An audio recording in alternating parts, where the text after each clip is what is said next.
Vamos lá, gurizada. Vamos enfrentar esse frio, esse inverno aí que parece que vai ser rigoroso no mês de julho. À minha frente estou vendo Fernando Carvalho, estou vendo Júnior Maicá, estou vendo o aniversariante do dia, Kleber Grabowska. 60 e quantos, Kleber? Silvio, meu aniversário é num 7 de 77. É muito fácil, né, guardar essa Vamos data. Lá, gurizada. Né? Então, vamos enfrentar esse 43, frio, esse inverno aí. Opa! Eu tava me ouvindo agora, hein? Agora foi, agora deu. Tá resolvido. É que o começo foi tão bom que teve até replay. Exatamente. Mas qual é a explicação que estava dando aí? Não, meu aniversário é 7 de 77, né? Uma data muito fácil de guardar, né? Então são 43 anos. Tá somando a data. Não, mas vem cá, 43 anos. É uma mentira bem contada, né? Tá. Mas aí é o seguinte, 43, há pouco tempo o Maicá falando aqui nos bastidores disse que era 53. E aí eu e o Fernando Carvalho falamos o seguinte, eu falei, por exemplo, da minha parte, então eu não tenho 65, se é só 53, que eu te conheço uns 40, eu te conheço uns 40 mais ou menos, e o Fernando Carvalho também não tem 68, que ele falou ali. É que tem um detalhe, né? Se for levar ao pé da letra, seriam 54 anos, mas tem 3 meses desse ano que a gente perdeu. Né? Desde março que então não estou contando. Eu vou festejar o aniversário só lá em outubro. Parabéns, guri. Obrigado. Fala, Fernando.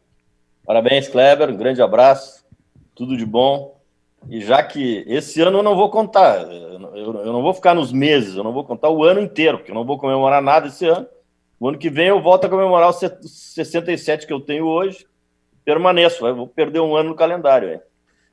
3 meses é uma visão otimista a respeito do que está acontecendo, né? Mas é um ano que não deu certo, literalmente. Né? Ô, Maicá, oi, Silvio. Comemorar aniversário numa situação como essa, pandemia, olha isso. Por isso, nenhum de nós tinha passado. O Kleber tá vivendo uma experiência extraordinária. A minha curiosidade é saber se nós, né, Silvio, que somos de dezembro, vamos conseguir fazer um churrasco com a rapaziada toda. Porque já é julho, essa conversa começou lá em março, né? Pós-carnaval, vai melhorar, não sei o que, vai fechar, não vai. Nós já estamos em julho, é o 4º mês já, praticamente, de confinamento. Sei que tinha gente há mais tempo, mas são 4 meses já, né? 4 meses em casa, é muita coisa. Cara, eu já estou achando, Fernando, que esse mês de julho e agosto, acho que não. Talvez lá por setembro. As previsões todas que nos davam o mês de julho como o início das atividades, né, daquilo que a gente discute diariamente, futebol, a minha atividade, que é futebol, já estou achando que é setembro, né, porque perdemos um mês de julho praticamente perdido. Aí agosto tem que ter prazo para começar. Começa em agosto, mas efetivamente a coisa vai ser em setembro. A CBF anuncia os campeonatos das 4 séries, né, que nós temos mais a Copa do Brasil, a partir de 8 de agosto, 9 de agosto. Dificilmente isso vai acontecer, eu não vejo como, até porque, volto a repetir, uma coisa que tem sido dita muitas vezes e redita e dita novamente, o Brasil, país continental, nós temos uma política sanitária para cada estado, cada governo tem essa orientação. Né? Então nós vamos para a Bahia, tem uma, vamos para o Ceará, outra, né? Vamos para Recife, uma terceira, Rio Grande do Sul, fechado. São Paulo agora flexibilizando, Rio de Janeiro também flexibilizando, mas com riscos de retorno de aperto, né, na questão do povo na rua, de sair, de abertura de lojas, de restaurantes, de empresas, enfim. A gente não tem uma definição clara. E o futebol ele vai trabalhar em cima disso, embora seja um segmento diferente, porque são atletas preparados, são atletas que não estão sujeitos a maiores riscos, né? E até a maioria dos atletas que pegaram o vírus, eles não são assintomáticos, né? São assintomáticos, mas mesmo assim tem regras mínimas que devem ser seguidas que inibem o início de qualquer competição. Eu não sei, realmente não sei. A gente não tem uma posição definida, clara, correta, certa, né? Não tem, realmente não tem. Ô, Fernando, tu estás imaginando setembro, então o Campeonato Gaúcho já era. A não ser que seja disputado em meio a um brasileiro, né? Em meio a um brasileiro. Eu acompanho muito o Campeonato Paranaense. O Campeonato Paranaense está chegando num ponto, está chegando num aperto de datas que vai acabar terminando como está, né? Vai acabar terminando como está. E o Rio Grande do Sul, a tendência também é essa, né? Que vai acabar terminando como está, porque vai ser difícil encontrar, já que vamos jogar 2, 3 vezes por semana, né, no Brasileiro. Onde é que seriam inseridas as datas do Campeonato Gaúcho, né? Realmente eu vejo muita dificuldade, eu não tenho uma ideia definitiva. Agora surge a Libertadores. Surge a Libertadores. Não, só para aproveitar isso que o Fernando está falando, a Rádio Grenal ontem entrevistou o reitor de Pelotas, da UFPEL, né, que é o cara que está coordenando essa pesquisa que serve de monitoramento para as bandeiras, né, para o isolamento, para o trabalho que o governo do estado vem fazendo, e a projeção dele a respeito de volta do futebol aqui no Rio Grande do Sul, num cenário talvez até otimista, de 6 semanas. Isso daria setembro, né? Então, essa ideia de começar o Campeonato Gaúcho no final de julho, como a dupla Grenal gostaria e a federação ainda almeja, dentro dessa visão de quem está por trás do monitoramento do governo, é impossível. Tu ia completar, Fernando, sobre a Libertadores? Eu ia completar que agora essa notícia recente da Conmebol, né, de que, de repente, a Libertadores, nos moldes da Champions League, vai se realizar numa sede só, no Uruguai, de repente Maldonado, Punta del Este, Montevidéu, outras cidades ali que tem um estádio, já que no Uruguai quase a totalidade dos clubes é da cidade, né, de Montevidéu. Então, isso aí também seria... Como é que se faria, né? Vamos nos deslocar para lá, a dupla Grenal, mais os clubes, né, de Rio e São Paulo que participam da Libertadores, e aí seria no mínimo 30 dias para terminar a Libertadores, no mínimo 30 dias. Jogos quarta e domingo, quarta e domingo, e aí, né? Aí saem do Campeonato Brasileiro, e como serão as datas utilizadas, como os outros clubes vão gerir essa relação, os outros clubes que não estão nessas competições. E tem também a Sul-Americana, vão para outra cidade, né? Vão para outra sede. É muita coisa, é realmente muita coisa. Eu não sei se essas conjecturas todas não estão causando mais confusão ainda para as decisões, né? Não, Maiká, e para encaixar tudo isso num curto espaço de tempo, não tem como. Acho que vai realmente estourar no Gauchão. Silvio, e a data limite para início do Gauchão é 26 de julho, né? Estipulada pela federação, e a data de início do Brasileirão, 9 de agosto. Vamos trabalhar com essas datas. Seriam 15 dias de intervalo entre o fim do estadual e o início do Brasileirão. Perdão, fim do estadual não, para início do Gauchão, né? Teria 15 dias para encerrar o Gauchão e já emendar no Brasileirão. Tem preparação física e tática que tem que, né, ser mais... tem que ser aprimorada. Por enquanto os treinos estão bem mais leves do que o comum, apesar... Ontem, por exemplo, o Grêmio divulgou a notícia de que começou a intensificar os seus treinamentos, mas ainda assim é um treinamento com isolamento, né? É um treinamento diferenciado. Então, a gente trabalha com 5 ou 7 datas para encerrar o Gauchão. Do dia 26 ao dia 9, 15 dias, seria um jogo a cada 2 dias, é inviável. Não tem como, né? Então, alguma coisa vai ter que ser feita. Eu também já estou com o cutuco aí, com a opinião de que o Gauchão realmente vai ser encerrado. Não tem como. Chegou um momento em que os fatos são maiores do que a vontade de disputar o campeonato, né? E como a CBF estipulou essa data e já está trabalhando com 9 de agosto para o Brasileirão e 26 de agosto, o início da Copa do Brasil, vai apertar tudo. A CBF passou por cima até de qualquer planejamento que envolva a Libertadores, por exemplo, né? Tem as datas aí, ó, o Brasileirão vai de agosto a fevereiro e o que tiver aí no meio de outras competições que se resolvam. Não respeitou nem os estaduais, por exemplo. Pois é. Ontem o governador de São Paulo, o João Dória, disse que os times paulistas não vão disputar ou não vão estrear no Brasileiro enquanto o Paulistão não for concluído. O Paulista... Mas aí aí é ingerência demasiada, né? O governador Dória agora quer estabelecer o calendário. Mas essa ideia não tem chancela nem da Federação Paulista, que está fechada com a CBF, né? Tá todo mundo já se preparando, buscando liberação e flexibilização para treinar, porque sabe que o Brasileirão vai começar no segundo final de semana de agosto, né? Só a CLD que vai começar mais adiante em setembro. Olha, bom, esse é o Bairrista FC, na parceria do Grupo Bairrista com a RDC TV. Tem uma notícia forte dos últimos dias, mas que fortaleceu de ontem para cá, é sobre a possibilidade realmente do Jorge Jesus deixar o Flamengo para voltar para Portugal para treinar o Benfica.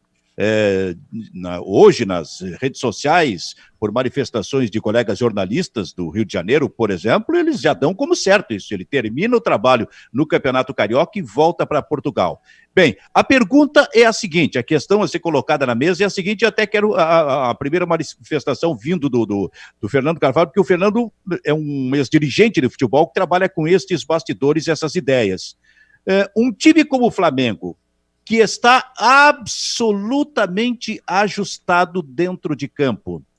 Este time perde muito com a saída do seu treinador, um treinador com estas características que, de certa forma, revolucionou o futebol do Flamengo assim, nesses últimos tempos, ou nós temos, primeiro, solução tranquila em relação a isso, mas mais do que isso, nós temos algum técnico do Brasil com essa característica que faça o Flamengo render do mesmo modo, Fernando Carvalho? Bom, eu antes de responder a pergunta, vou opinar sobre a possibilidade. Né? Acho que esse tamanho de treinador, esse naipe de treinador, dificilmente vai romper contrato. Dificilmente vai romper contrato. Essa é a primeira premissa. A segunda premissa é que voltar para o Benfica, na comparação atual com o Flamengo, seria um retrocesso para o Jorge Jesus, né? Porque ele ganha bem aqui, tanto quanto ganharia lá. O Benfica é um clube que hoje passa por uma certa desorganização, embora tenha mantido a sua gestão, que há muitos anos é a mesma, o presidente é o mesmo.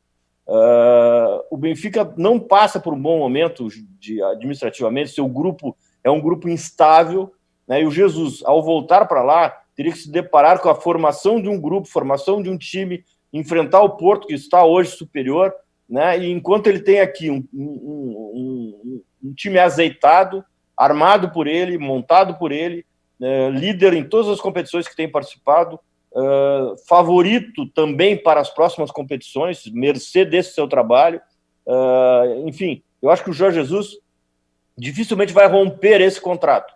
Tem multa, até o final do ano tem multa, depois não terá multa. Eu acho que ele romperia um contrato desde que ele tivesse uma ascensão muito grande. Barcelona, Real Madrid, algum clube da Inglaterra, algum clube da Alemanha, que sempre foi o sonho do Jesus. O Jesus sempre trabalhou nos grandes clubes portugueses, mas não chegou a trabalhar fora de Portugal. E essa é uma ambição que ele tem, essa é um desejo muito antigo que ele tem. Simplesmente voltar para o Benfica, acho que ele não vai cometer esse tipo de ação, esse tipo de atitude. Ponto na valinha. Quanto à tua pergunta, evidentemente que o Flamengo terá dificuldade nesse momento, né, devido a essa engrenagem montada pelo Jesus, a essa liderança que ele tem em relação ao seu grupo, a aceitação que o grupo tem em relação às exigências do Jesus. O Jesus deve ser um treinador de muito difícil convivência, pela cobrança, pela imposição permanente que ele tem, pelo personalista que ele é, mas ele está conseguindo, por hora, tirar o máximo do seu grupo, o máximo dos seus jogadores. Então o Flamengo terá dificuldade, né, de colocar um treinador, principalmente um treinador brasileiro, com estrelas vindas de fora, né, que se submetem ao mando de quem tem um cartel superior ao deles, que talvez no Brasil hoje, com exceção do Tite, com exceção do Mano, o Mano não tem o perfil tático que o Flamengo reclama hoje. Eu acho o Mano um excepcional treinador, só que ele não tem o perfil tático que o time do Flamengo desempenha. Então, não sei se o Mano poderia se encaixar, embora esteja livre. Filipão também não tem esse perfil tático. Então, o perfil tático do treinador a ser escolhido para uma eventual saída do Jesus teria que ser uma espécie de sucessor do Jesus, né? E no Brasil, hoje, quem é que pratica esse tipo de futebol? Nós não vemos aí um treinador que tenha esse tipo de ideia, de conceito de futebol. Maiká, o que tu pensa, Maiká? Eu estava até fazendo uma pesquisa aqui, Silvio. Tem uma declaração de hoje do Bruno Henrique, jogador do Flamengo, dizendo que, durante a coletiva, né, dizendo que é uma decisão particular do Jorge Jesus, os jogadores querem que ele fique, mas chega uma hora que o profissional tem que saber o que é melhor para ele, para a família dele, né, e que mudar de emprego é uma coisa normal na vida das pessoas. Esse tipo de declaração é quando tem alguma coisa, né? O Bruno Henrique disse que o Jorge Jesus não comentou nada com os jogadores sobre o interesse do Benfica, mas, enfim, esse tipo de declaração deixa bem claro que os jogadores, né, chegou nos jogadores a informação de que ele possa sair. Na semana passada eu trouxe aqui uma informação de que o Jorge Jesus teria sido sondado pelo Barcelona. O Barcelona provavelmente vai mudar de técnico, né? O Quique Setién lá, que veio do Betis, ex-Betis, né? Tava sem clube. Não se adaptou, tá o Barcelona deixou escapar aí um título onde ele tinha liderança, né? Apesar de ser uma disputa bem acirrada na tabela, ele acabou perdendo a liderança e o Real Madrid, inclusive, abriu, né, uma vantagem larga aí na reta final do espanhol. Então, provavelmente o Barcelona vai trocar de técnico. E tem uma matéria do Mundo Deportivo, que eu estava lendo agora, que numa eleição anterior o Jorge Jesus já teve um acerto com um dos candidatos à eleição que acabou perdendo. Ou seja, o nome do Jorge Jesus é falado no Barcelona também.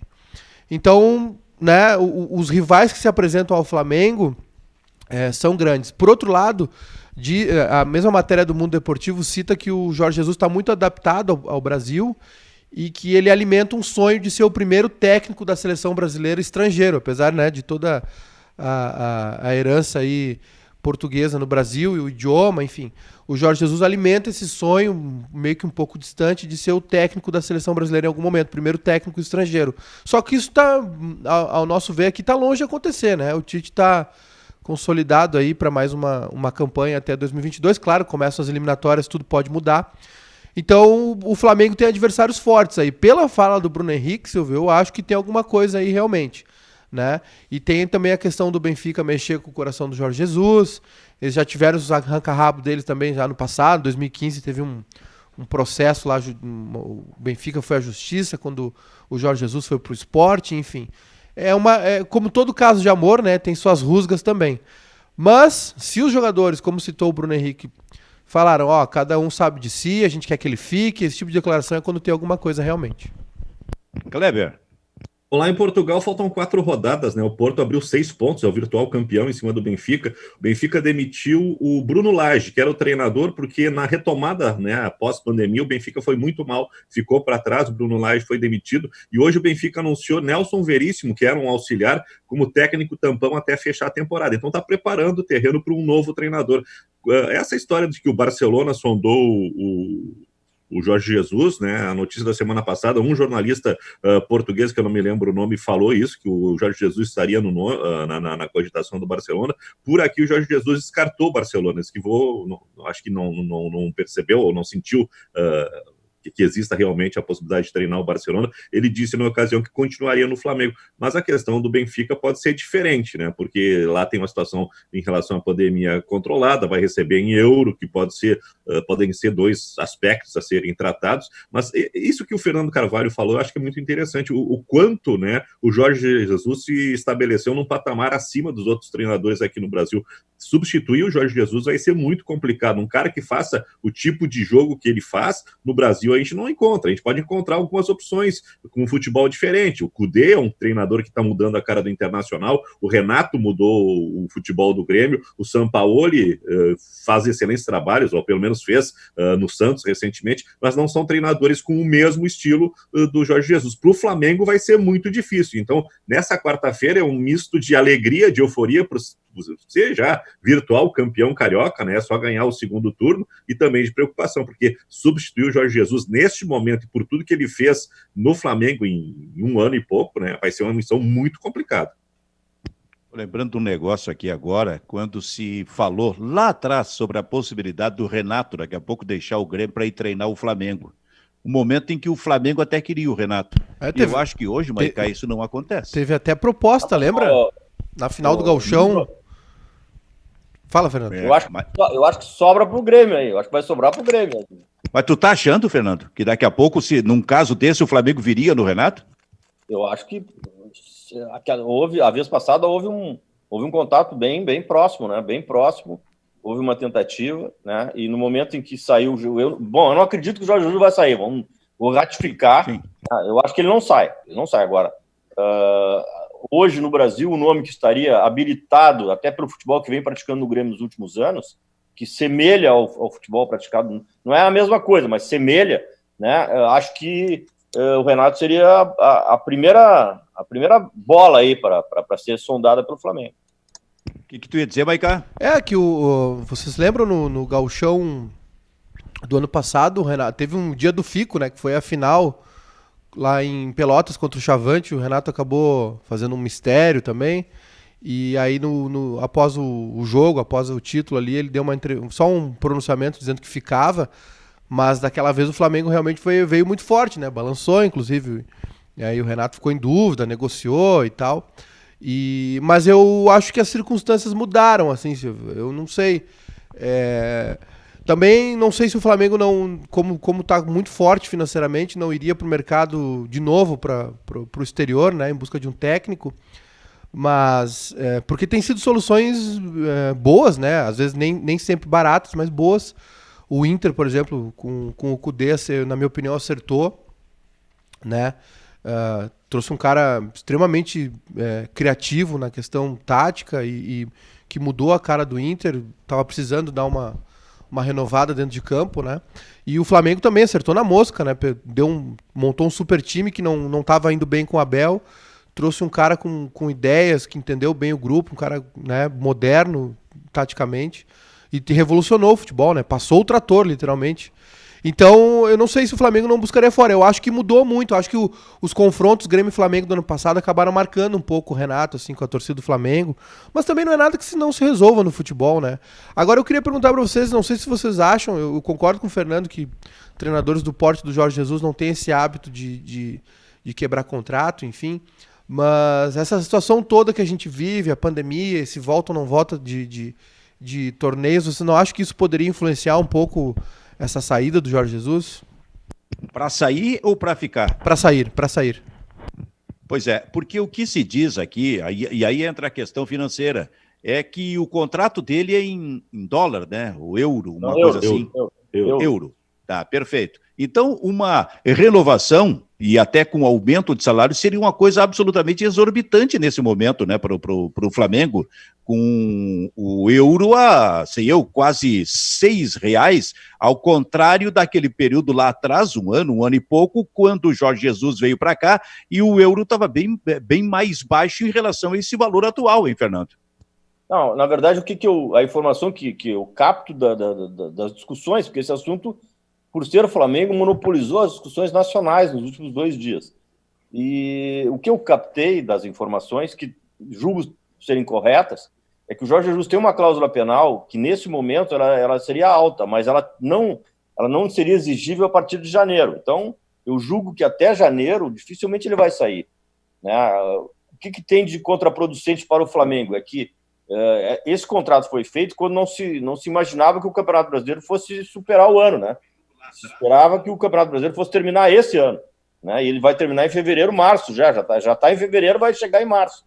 E aí sim o Flamengo talvez tivesse que renovar o contrato, e aí sim teria que acrescentar valores ao contrato atual, né? Mas repito, eu acho que dificilmente o Jorge Jesus vai romper, a não ser num caso de um Barcelona ou de um clube de primeira linha da Europa, né? Que não é o caso do Benfica. Existe uma... Ô, Silvio. A relação pretérita que tem. Só para concluir esse assunto, né? Acho que vai mudar de assunto. O pessoal da produção aqui me lembrou bem, para dar mais subsídio ali naquela fala que eu disse que o Jorge Jesus e o Benfica tiveram uma relação um pouco conturbada em 2015. Tem uma manchete aqui que é o seguinte: Jorge Jesus não é unanimidade no Benfica. Muitos torcedores não gostaram da escolha por ele ter traído o clube com o Sporting durante uma passagem que ele teve pelo rival. Essa de 2015, o Benfica chegou a ameaçar ou chegou a processar o Jorge Jesus por, enfim, cobrando uma indenização dele de 14 milhões de euros, alguma coisa assim. Além disso, o presidente Luiz Felipe Vieira, que é quem quer o Jesus, está sofrendo muita pressão no cargo por essa escolha. Os torcedores nas redes sociais estão usando a hashtag, não só por isso, acho que também pela fase do clube, os torcedores estão usando a hashtag Rua Vieira, né? Querem que o presidente saia também. Então nem o presidente, nem o técnico que ele escolheu é unanimidade. O presidente está no cargo há 20 anos, ele está pouco se lixando, porque diz a torcida, pode ter certeza. É um ditador. Há 20 anos o homem lá. Tanto, eu não sei se é 20 anos, é perto de 20 anos. Luiz Felipe Vieira é uma lenda benfiquense lá, dificilmente eles vão... Ele não se abala com esse tipo de pressão. Ele já tomou decisões muito mais polêmicas. E outra coisa, o Jesus é ídolo da maior parte da torcida do Benfica. Por esse prisma, ele seria bem aceito. Eu volto a repetir, eu acho que nesse momento, pelo contrato em vigor, pelo que ele representa hoje no Brasil e no Flamengo, acho que não ficaria bem para ele, para a estatura dele, um rompimento contratual. E acho que ele pensa nisso. Mas olha só, Maicá, aqui no Bairrista FC, a gente já mostrou esse livro várias vezes. Vou mostrar de novo, tá, Maicá? Manda lá. Pra tu me dizer aí que... Qual é o título desse livro? Esse aí eu quero saber... Recua um pouco. Eu quero saber se o... Ficou melhor assim? O parceiro dele nesse livro ligou pra dar feliz aniversário pra ele hoje. Lembrou que era aniversário dele. Mas... O Kleber, tá aparecendo aí? Tá aparecendo. Só abaixa um pouquinho pra aparecer o nome do Manhago. Tá aparecendo. Aí. Não. Esse é um livro, Fernando, que a gente volta e meia a gente apresenta aqui que tem histórias interessantes, fotos interessantes, e a gente diz que é o livro 100 vezes Gauchão, de autoria de Gustavo Manhago. A gente sempre esquece de falar aqui que tem um segundo autor no livro. Mas hoje ele está de aniversário, então eu acho que a gente vai fazer essa... No dia de hoje nós vamos dizer que o Kleber Grafalska também é autor do livro. Eu vou sugerir a produção do programa quando mostrem a capa do livro, ou então já fazer no próprio livro, no papel, bota um tampão. Bota alguma coisa, um tampão ali, Mas o que eu queria dizer? Que eu queria dizer? Semana passada, eu mostrei uma foto do livro aqui, Fernando, onde aparecia o Eurico Lara, aparecia o Foguinho, mas eu acho que era o... Luiz Luz. Tinha mais um, não recordo. Talvez até encontre aqui depois, e o último era o Luiz Luz, os jogadores do Grêmio, sendo que o Luiz Luz foi... o primeiro gaúcho a participar de uma Copa do Mundo pela seleção brasileira na Copa de 1930, a primeira Copa do Mundo exatamente, lá no Uruguai. Mas, cara, era um negócio assim, ó, impressionante, né? Porque o Lara virou lenda e tinha o Foguinho também, o Oswaldo Rola. Eu não sei se o Fernando chegou a conviver com o Foguinho quando ele treinou o Internacional lá em 1968. Foi a primeira vez que eu entrei Era muito novinho na época, né? O Benfica, foi a primeira vez que eu entrei no vestiário do Inter. É mesmo, cara? Primeira vez. Eu fui na posse do Oswaldo Rola, presidente José Alessandro Záquia, pai do Pedro Paulo e do Luiz Fernando. Que idade tu tinhas, Fernando, nessa época? Eu em 68, isso aí foi em 68. Eu tinha 15 anos. Tinha 15 anos. Então tu viste a apresentação do Foguinho? Eu vi a apresentação do Oswaldo Rola. Foi a primeira vez que eu entrei num vestiário. O vice-futebol era o Gilberto e Marcelo Medeiros, eram os dirigentes de futebol, né, e o José Alessandro Záquia era o presidente. E ele saudou a contratação do Foguinho, porque o Foguinho realmente era uma lenda, né, do Rio Grande do Sul, e lenda gremista. E era conselheiro do Grêmio, e essa foi a grande contradição da contratação do Foguinho, né? E o Foguinho começou ao contrário do que ele sempre demonstrou na sua vida, essa relação com o Grêmio, eu não tinha nem idade para ter essa intuição, mas intuí hoje, depois de algum tempo, que ele se demonstrou inseguro, ao longo da sua trajetória como treinador do Inter. E eu até lembro de um jogo nos Eucaliptos, que talvez tu lembre, eu não sei se o Kleber nessa época tinha se não era muito jovem, né, 68, que ele terminou o primeiro tempo, um jogo com o Pelotas, estava 0-0, e ele deu uma entrevista dizendo que ele tinha uma alteração estrutural para fazer, e que ele faria, mas ele teria que consultar a diretoria para fazer aquela alteração estrutural. E nesse jogo ele fez 3 zagueiros pela primeira vez. Ele passou o Sadi para jogar pelo lado como um zagueiro direito, o Nitota sobrando no meio, e acho que era o Lua, ou o Pontes, o Viviano Pontes pelo lado esquerdo. Lembro que se fosse hoje essa entrevista dele, e o Inter acabou não ganhando, acabou terminando empatado esse jogo. O Kleber pode até pesquisar, um jogo com Pelotas em 68, nos Eucaliptos, onde ele fez uma alteração completa no time e pediu licença para a diretoria, ou seja, fugindo da sua raiz, né? Fugindo da sua característica. Mas lembro direitinho daquela época. Só para colocar as coisas nos seus devidos lugares. Viu, seu Kleber? Não fui eu. Sim. É o Fernando que está achando que tu é gato com 53, porque não tinha nascido ainda. E aí o Fernando falou, né? Não sei se o Kleber lembra desse episódio. Talento precoce. O homem é contra ti. Mas, não é nada. Mas olha só, e a passagem do Foguinho foi uma coisa que realmente chamou a atenção, porque aí veio o famoso Grenal, né? O Grenal de 4-0 para o Grêmio. Quer dizer, imagina um técnico cuja identificação era enorme com o Grêmio, além de ser conselheiro, vai treinar o Internacional e daqui a pouco, Fernando, vem num Grenal e toma 4-0. Não, e lembro nesse jogo, Benfica, que na véspera do Grenal teve um jogo com o Gaúcho de Passo Fundo nos Eucaliptos. Nós ganhamos por 3-1, que aquele Otton Valentim fez um gol. Eu me lembro que ele fez um Otton Valentim, que era do Botafogo emprestado. Sim. O Gainete tomou um gol de longe. Né? Um jogo noturno que ele tomou um gol de longe. E o Foguinho ficou ruminando uma decisão de tirar o Gainete do time até a hora do Grenal. E aí colocou o Schneider, que era muito jovem. O Schneider estreou no Inter num Grenal, tomou 4. Te lembra disso? Lembro Isso disso. foi um problema, né? Foi um grande problema para a sequência do seu Rola no Internacional. Ô, Silvio, o Gustavo Manhago, no livro dele, escreveu o seguinte, ó. Para tentar evitar que o tradicional rival chegasse ao inédito hepta, o Inter não teve vergonha alguma em recorrer a um dos maiores ídolos gremistas. Assim, em janeiro de 68, Oswaldo Rola, o Foguinho, era anunciado como técnico. Dizendo-se um soldado a serviço da causa colorada, o treinador conseguiu fazer uma campanha equilibrada no octogonal, mas 2 derrotas foram decisivas. No primeiro turno, o Inter perdeu nos Eucaliptos para o Cruzeiro por 2-1, e o gol da vitória foi marcado pelo ídolo gremista Ayrton Pavilhão, e no retorno, no segundo Grenal, o Grêmio de Sérgio Moacir, que estava de volta ao Olímpico, foi arrasador. Venceu por 4-0 com 2 gols de Alcindo, um de Joãozinho e um de Volmir. Pois é, todo o ataque acabou marcando. Júnior Maicato, o que já tinha nascido nessa época, não? Não sei nem do que vocês estão falando. Só reconheci Lara, Foguinho, o pai do Medeiros, algumas coisas Cara, assim. o Foguinho, mas o Foguinho foi realmente uma das personalidades da história do futebol. Daqui a pouco vou falar de outra aqui.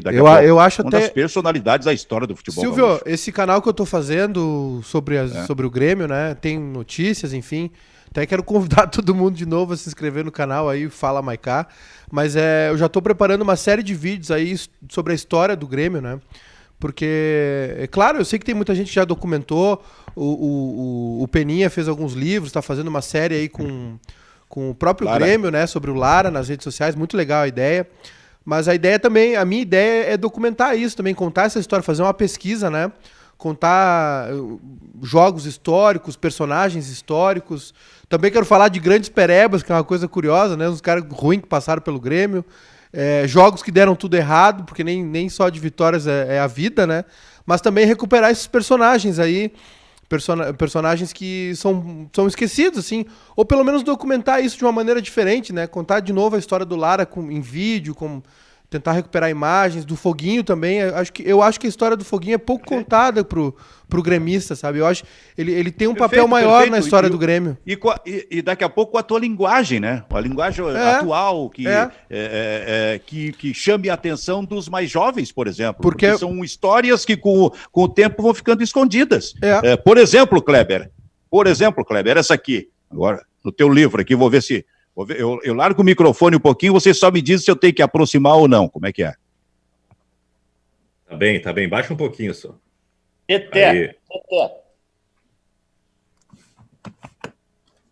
Não, no lado aqui. Não, aqui, ó. Onde aparece o gol inclinado. Carlitos. Isso aqui, ó. Esse é mais um personagem histórico do futebol gaúcho. Carlitos, ponteiro esquerdo do grande rolo compressor. O Kleber, o maior goleador da história dos Grenais, e que fez esse gol, inclusive, que eu mostrei na foto aqui, que foi o gol inclinado, né? O gol inclinado foi num Grenal, né? Não, gol plano inclinado. Foi na montanha, acho que foi contra o Cruzeiro. Contra o Cruzeiro? Que a bola passou... Essa eu não vivi, né, Benfica? Só meu pai é que me contou. Não, é verdade, mas a ideia é aquela, a bola veio por trás dele, um cruzamento, e ele se jogou o corpo para trás, ficou num plano inclinado para poder cabecear e fazer esse gol. Mas ele foi, Kleber, o maior goleador da história dos Grenais. E um dos grandes nomes da história do Internacional. Quando se faz seleção de todos os tempos, né? O Carlitos, ele rivaliza aí com o Valdomiro, com o Tesourinha, como os grandes jogadores, né? E um extrema goleador, né? Sem dúvida nenhuma. E tem também esse detalhe, né? Se o especialista em Grenal, né? Era o cara que se eu olhar o desempenho dele em Grenais, são números assombrosos, né? De vitórias, títulos e gols. Tu vê, o Carlitos, eu acho que ele fez mais de 40 gols em Grenais, né, Fernando? 43 gols em Grenais. Tá, e se não me engano, o maior goleador do Grêmio em Grenais é o Alcindo, que não chegou a fazer 20 gols. É. Olha o tamanho, olha a expressão desse Carlitos aí, hein, ô Fernando? Sem dúvida, né? Esse foi uma lenda, né? Eu cresci ouvindo falar em Tesourinha, Carlitos, Motorzinho, Rui, Jerônimo, mais adiante, Canhotinho, Luizinho, que eram o primeiro e o segundo rolo, né? A Tesourinha e Carlitos eram as lendas, eram os preferidos do meu pai. Falava sempre nesses dois jogadores, principalmente pela grande, vamos dizer assim, pelo grande retrospecto, pela estatística extremamente positiva em Grenais. Olha o detalhe do Carlitos. O Carlitos tem 485 gols pelo Inter, né? Ele é o maior artilheiro da história do Inter. O segundo artilheiro é o Bodinho. O Bodinho tem 235, é praticamente o dobro, né, do Carlitos em cima do Bodinho. E em qualquer época, 400 gols é muita coisa, né? Pode ser na década de 20, de 2020, qualquer ano, fazer 400 gols por um clube é muita coisa. Numa época que tinha 40 jogos por ano, né? Exato. 50 jogos por ano. Maiká, tu vai fazer esse material só com os jogadores do Grêmio ou daqui a pouco tu vai fazer com os jogadores do Inter também? Não, o canal por enquanto é só sobre o Grêmio, né, Silvio? E eu gostei do teu elogio aí de dizer que eu falo com uma linguagem jovem, porque apesar da carinha de quem trabalhou no Dyer, eu realmente sou jovem, eu agradeço a menção aí. Mas eu falei pela idade, não foi pela carinha. A carinha realmente tá judiada, né? Tá, mas eu tenho que reconhecer a idade. Rodei na brita.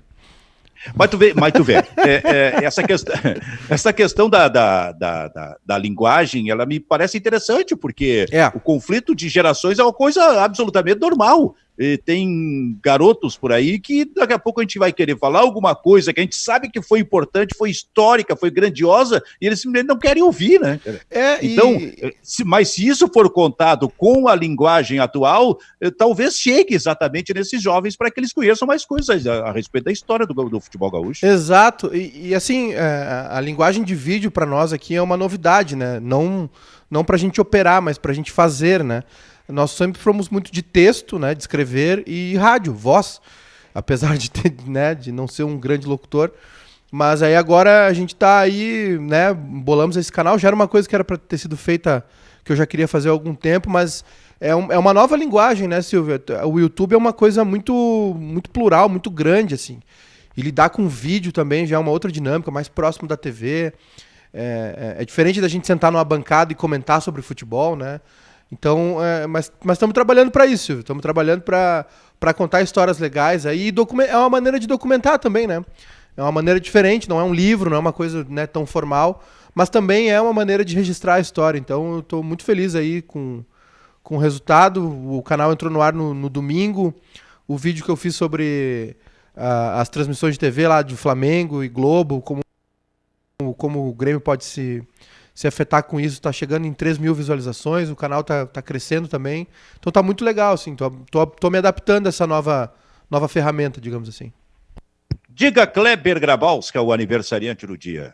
Tô lendo esse livro aqui, Silvio, sobre o Norberto Alonso, né? O Alonso, que foi um dos maiores jogadores da história do River Plate, e ele foi na Copa 78, eu não sei se nas Copas seguintes a Argentina fez isso, mas a Argentina numerou seus jogadores por ordem alfabética, né? Então o Fidjol era o número 5, o goleiro era o número 5, o Alonso jogou com a camisa número 1. O Alonso é um dos grandes ídolos. Eu achei que era o Ardiles, que estava com a número 1. O Ardiles era o 2, o Alonso era o Ardiles era o 2. O Alonso é um nome histórico do River Plate. E nessa semana tem 2 aspectos desse livro aqui que eu acho interessante. Um até mata uma curiosidade do Fernando Carvalho, que ele estava falando sobre o Francescoli de centroavante, né? Ele disse, não, o Francescoli, quando jogou no River Plate, tinha o Salas e tinha um outro centroavante, então ele jogava um pouquinho mais atrás. E aí tem uma passagem interessante aqui, que o River Plate faz uma troca de técnico. O Luiz Cubija era o treinador e não deu certo, mandaram adiante, e aí assumiu o Pederneiras como treinador. E nesse momento tá o Alonso e tá o Francescoli no time. O Francescoli está numa fase muito ruim, não consegue encaixar no River Plate. O Pederneiras que assume, ele muda o posicionamento do time, recua o Alonso e avança o Francescoli. Então o Francescoli jogou nesse período período do River Plate, acho que de 83 a 86, que ele jogou pelo River Plate, como o homem mais avançado. Então jogou realmente como centroavante no River Plate.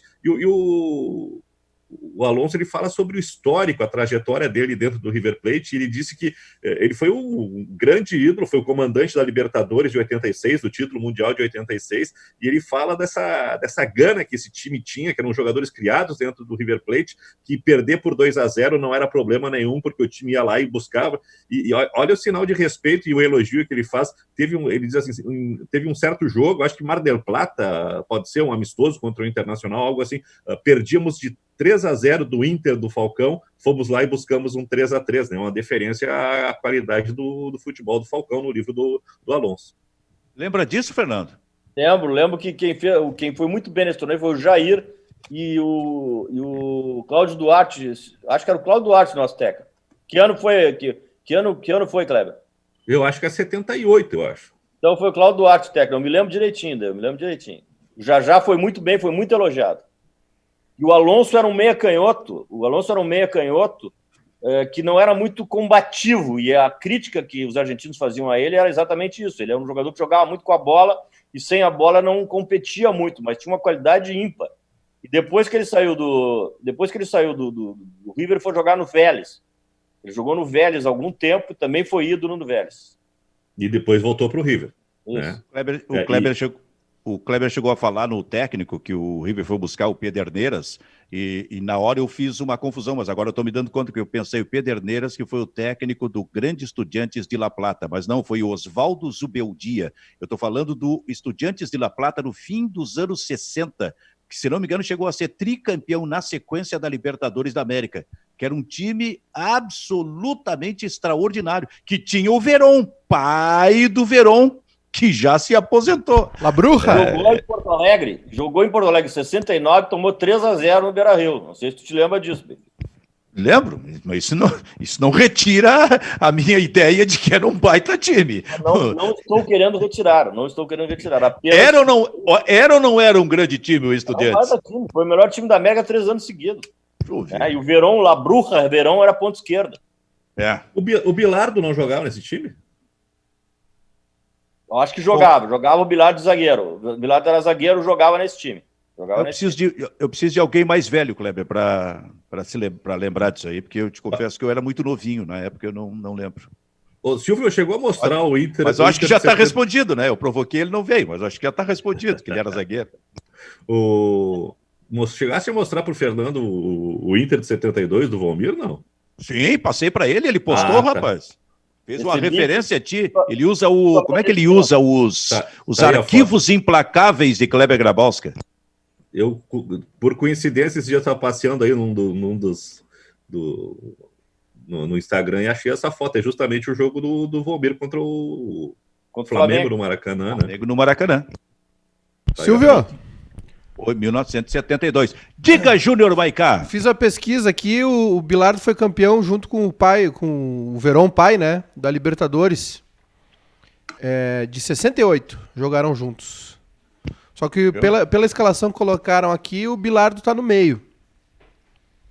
Dá a escalação aí pra gente aí. Poletti, Spadaro, Malbernat, Rodolfo Fuseneco, Pachamé, Madeiro, Ribaldo, Carlos Bilardo, Marcos Conigliaro, Eduardo Flores e o Juan Ramon Verón. Lembro muito do Pachamé. Pachamé também era muito bom jogador. Do Conigliaro. E qual é a zaga que tu colocaste aí? Espadaro, Malbernat, Fuseneco e Pachamé. Malbernat, também lembro nesse time aí. Ganhou do Palmeiras do Ademir da Guia. Esse time foi a razão de ter um período em que não havia mais o confronto intercontinental. Foi esse time que sempre fechava o pau deles jogando com os europeus, né? E aí passaram 2 ou 3 anos sem ter aquele jogo, aquele tipo de disputa. E era esse time argentino que representava a América do Sul. Pois é, e que ganhou do Palmeiras. Numa Libertadores, como eu disse, o Palmeiras do Ademir da Guia. Que jogador esse Ademir da Guia, hein? Bom, jogou demais, né? Jogou muito. Pena que teve numa época de Pelé, de Gerson, de Rivelino. Aí é difícil, né? De Dirceu Lopes. Tostão e companhia. Mas O jogava Ademir muito da o Guia- Ademir da Guia. O Ademir tá para aquela época como o Alex, né? O Cabeção tá para os tempos mais atuais, né? Jogador que não teve espaço, né? O Ademir da Guia, ele deslizava em campo, né? Era um fenômeno. Tu olha os jogos do Palmeiras, daquele time que tinha Dudu, Leivinho, Ademir da Guia, é um espetáculo que o cara fazia, né? E filho de outro gênio do futebol, Domingos da Guia. Nossa senhora. Bom, por falar em Dudu, Maiká, o Dudu vai sair do Palmeiras mesmo? Parece que vai. Hoje parece que é o dia D aí da saída do Dudu pro Al Hilal, né? Tem duas possibilidades de negociação, né, Silvio? Uma é a venda direta, 13 milhões de euros, o clube do Catar pode pagar. Aí, ou pegar um empréstimo de 1 ano no valor de 7 milhões de euros com a obrigatoriedade da compra, né? No final desse empréstimo, completando os outros 6 para fechar os 13 milhões. O Grêmio, ele tem 0,5%. O Dudu, quando passou pelo Grêmio, tinha 22 anos. Aliás, lamento muito a passagem do Dudu pelo Grêmio, muito mal aproveitado. Colocaram ele de costas na lateral, quase um auxiliar de lateral direito ou esquerdo. E o Grêmio, por ele ter 22 anos, o Grêmio entra como um dos clubes formadores, tem direitos econômicos ainda sobre o jogador, 0,5%, né? Se for uma venda de 13 milhões, dá algo de 350 mil euros para o Grêmio. Desculpa, 350 mil reais. E numa época de pandemia, né, qualquer valor é bem-vindo. Então, hoje tem essa definição, o Dudu está envolvido numa polêmica forte lá, ele acabou sendo pego lá, né, pela esposa, tem vídeos de câmera de segurança ele apanhando, tá um rolo lá, ele quer sair do Brasil, realmente. Deu problema com a ex-esposa, com a esposa dele, né, ex-esposa agora. Então o Dudu tá interessado em sair, pintou essa proposta e o Palmeiras vai atender o pedido do jogador. Ô Silvio, eu tenho só mais uma notícia aqui, posso emendar uma na outra aqui? Pois não. Que tem uma novidade aí, tem Fla-Flu na quarta-feira, né? E o Fluminense foi autorizado pela Globo para transmitir o jogo pelo YouTube também. Na verdade, eu não sei se a Globo vai transmitir o jogo, a princípio não, né? Mas parece que o Fluminense consultou a Globo para manter uma boa relação, porque depois da medida provisória que o Flamengo obteve, a Globo rescindiu o contrato com os clubes, confirmou que vai pagar todo o resto das cotas para os clubes, mas rescindiu o contrato, deixou os clubes livres e também não ia mais transmitir. A Federação Carioca entrou na justiça, a Globo foi obrigada a transmitir o jogo do final de semana, o Botafogo Fluminense, e agora, ontem, a Globo reverteu essa liminar de novo, né? Conseguiu uma liminar que não mais a obriga a transmitir o jogo. Então o Fla-Flu, como o Fluminense é mandante, não teria transmissão, aí o Fluminense entrou em contato com a Globo autorizou, e o Fluminense vai transmitir no seu canal do YouTube a final da Taça Rio.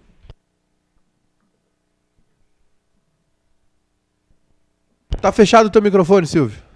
Queria que... Ué?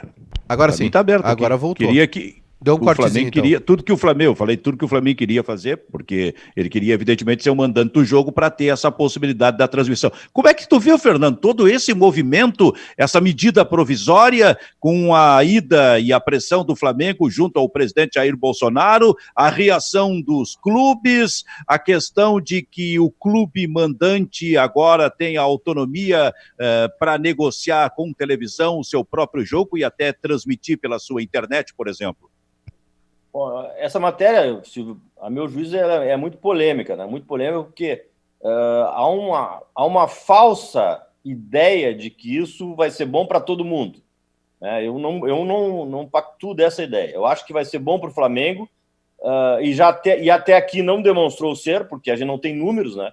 Nós temos números de transmissão, de quem acessou, de quem assistiu, mas não temos os números de efetiva representação econômica do que isso aí ensejou, né? Então, num primeiro momento, numa análise superficial, eu acho que os grandes clubes que têm grandes torcidas, que é o caso do Flamengo, Corinthians, Palmeiras, São Paulo, eles vão ter benefício. Acho que os clubes intermediários, em termos de torcida, dupla Grenal, Cruzeiro, Atlético, não terão benefícios, porque eles vão ficar mais distantes do que estão hoje em relação a esses outros clubes da primeira linha. Eles não vão ter redução, né, no valor que recebem da Globo, mas ficarão mais distantes desses outros que têm torcida em número superior. e vejo como beneficiados os clubes menores. Por quê? Porque no momento em que eles têm o direito de transmitir os jogos da sua casa, eles vão poder transmitir os jogos do Flamengo, do Corinthians, do São Paulo, do Inter, né? E isso vai trazer um valor acima daquele valor que eles recebem hoje da televisão, que é um valor bem aquém do que a TV paga para os outros clubes. Só que eu faço uma outra análise. Eu faço análise da entrega do produto, faço análise da certeza nos pagamentos, da certeza da entrega do produto, coisa que, se tu deixar solto, né, não vai ter essa certeza. O mercado vai se desarrumar. Eu vejo uma desarrumação no mercado na medida em que haja a permanência dessa medida provisória. Então, eu acho que a medida é polêmica, eu não tenho uma posição final, eu quero ver mais, eu quero ver dados, né, é um tema que as pessoas não conhecem muito bem para dar opinião, então só o fato do Flamengo ter sido visto por 2 milhões de pessoas ocasionou o quê? Ensejou o quê? Né? Ao passo que a Globo, né, mesmo sendo uma empresa que praticamente detinha todo o poder em relação aos campeonatos, ela paga em dia, ela tem a melhor produção, ela cumpre os seus compromissos, ela dá uma regularidade para o mercado, ela dá uma certeza de que os contratos serão cumpridos. No momento em que eu faço uma comparação,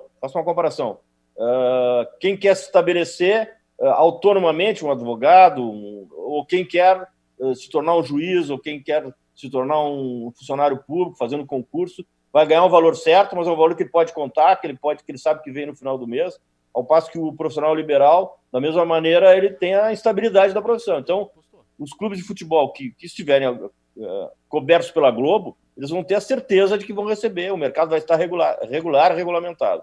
Se tu sair, né, buscando uma parceria, vendendo cada jogo, vendendo patrocínio, tendo uma produção que não é adequada, né, talvez ele não tenha a estabilidade necessária para implementar um projeto certo, correto e adequado na sua gestão.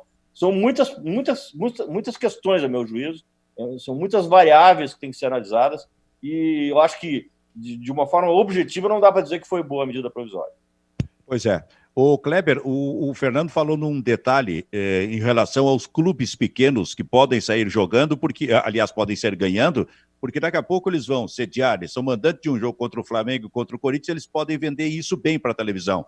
O Fernando tem razão nisso aí, mas serão poucos estes grandes jogos para os times pequenos. A maior parte dos jogos durante o ano dos times pequenos é contra times do tamanho deles, médios, esse tipo de coisa. E aí, será que a televisão vai se interessar em investir tanto, comprar esse jogo, por exemplo, em determinado domingo? É um contrato fixo que dá estabilidade para os pequenos, né? Agora tu vai sair nessa, cada temporada vai ser uma transmissão. É mais ou menos como buscar um patrocinador, né, Silvio? O que está envolvido? O que está envolvido aí? Os grandes clubes têm grandes patrocínios. O Flamengo perdeu o patrocínio de um banco, o Banco Bom Sucesso, já recolocou, já está faturando, se não a mesma coisa, a mais. É fácil. Agora, para os outros clubes, né, para uma média de 9 ou 10 que disputam a Série A, é muito difícil, inclusive, conseguir patrocínio para se manter o ano todo, né? E essa proporção de patrocínio também faz a diferença. Né? Pois é, o jogo a venda é jogo a jogo, né? A menos que daqui a pouco o Goiás da vida consiga vender o pacote para uma emissora de televisão que inclui jogos contra grandes, como Flamengo e Corinthians, mas que também inclui jogos médios. Se conseguir vender, Fernando, um pacote nesse sentido, bom, aí de certa forma o clube pequeno está preservado. Não, sem dúvida. É isso que assim, porque na verdade o raciocínio que está todo mundo fazendo é que o clube vai vender, o clube vai administrar esse tipo de situação e vai vender. Vai transmitir, vai gerar conteúdo, vai vender os patrocínios. Eu acho que o que vai acontecer e a abertura que essa medida provisória terá é exatamente para que a Rede Record, para que o SBT, para que outras redes comprem alguns jogos e com isso consigam concorrer com a Globo naquilo que ela é mais forte, que é a novela, que é o Jornal Nacional, que é o horário das 8 às 10h30. Né? E o futebol, mesmo que seja um clube não da primeira linha, que não seja um clube de primeira linha, é o único produto que consegue concorrer com a Globo, mesmo não sendo de primeira linha. Então, eu acho que esse é um nicho que vai aparecer. Esse é um nicho que vai aparecer. A gente tem algumas... A gente tem Fala, umas, Kleber, fala. só dar um pitaco aqui, a gente tem algumas experiências de produtos que... A própria Turner, né, tentando competir com a Globo, nessa questão da estabilidade, da regularidade, a Turner está pensando em romper contrato, né, e está desistindo do campeonato. Eu estava acompanhando aí uma notícia da chegada da ESPN, que agora, nessa compra da Fox, né, tá juntando, e o pessoal da Disney, que é responsável pela ESPN, está apavorado com a dívida que a Fox tem, né? Ela se lançou no mercado comprando todos as grandes atrações do futebol internacional, Libertadores, e não conseguiu dar conta, né? Não conseguiu captar, em termos de publicidade, dinheiro suficiente para manter as contas. Então a Fox chega na vida da Disney com uma dívida monstruosa. E esse é um outro problema, né? A Globo é uma parceira tranquila para o futebol. As outras, por enquanto, não estão demonstrando esse mesmo desempenho. Fala sobre isso tudo, Maiká. Silvio, infelizmente é a última volta do ponteiro. Tem muito assunto, né? Nós estamos falando sobre isso direto. Eu concordo também com o Fernando e eu acho que da maneira eu acho que a gente precisa sempre discutir a melhoria do futebol. Eu acho que as verbas são mal distribuídas. Essa história de distribuir cotas para os jogos que tem exibição em TV aberta, por exemplo, eu acho muito subjetiva. A questão dos contratos, por exemplo, Brasileirão tem contrato TV aberta, fechada, pay-per-view e streaming, né? Então, como é que a MP se aplica a isso? Também se ela vai virar lei. Tem uma série de discussões, mas eu acho que a gente discutindo agora isso é bom, porque não pode ser como o Flamengo está fazendo, de modo abrupto, né? Que pegou e foi para uma plataforma que não segurou a onda. Quem trabalhou com TV, com transmissões de jogo, como a gente trabalhou aqui com essa plataforma, já sabia, a gente já tinha comentado aqui internamente que não ia segurar a onda realmente, porque o Flamengo é uma multidão, exige muita demanda. A Globo entrega um produto pronto, né? Um produto que tem ampla exibição, seus telejornais, streaming, site, enfim. Mas eu acho sim que o futebol precisa de uma conversa melhor, precisa de mais... precisa de um pensamento mais empresarial no comando de uma liga, entendeu? Precisa sair um pouco da CBF. Mas os clubes, para isso, né? Eles precisam fazer uma coisa que eu acho que nunca fizeram na vida, que é se unir. Então é cada vez mais distante, e aí o Flamengo tomou conta, né?